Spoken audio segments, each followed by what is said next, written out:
గ్రహాలు కాలానుగుణంగా వాటి రాశులను మారుస్తూ ఉంటాయి. అలాంటప్పుడు శుభయోగాలు, అశుభయోగాలు ఏర్పడడం సహజం.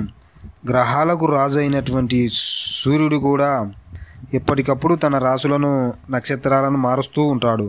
నవంబర్ 19న సూర్యుడు అనురాధ నక్షత్రంలో సంచరిస్తాడు. డిసెంబర్ 2 వరకు ఈ నక్షత్రంలో ఉంటాడు. అనురాధ నక్షత్రానికి అధిపతి శని. సూర్యుడు ఆత్మధైర్యం మొదలైన వాటికి కారకంగా పరిగణిస్తారు.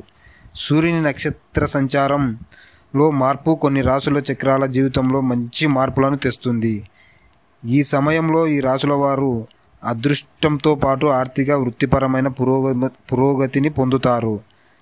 మరి ఇక సూర్య నక్షత్ర సంచారంలో మార్పు వల్ల ఏ రాశులకు ప్రయోజనం కలుగుతుందో క్రింద ఇచ్చిన లింక్ క్లిక్ చేసి పూర్తి వీడియో చూడండి. మీ రాశి ఏదో కమెంట్లో తెలపండి, రిప్లై ఇస్తాం.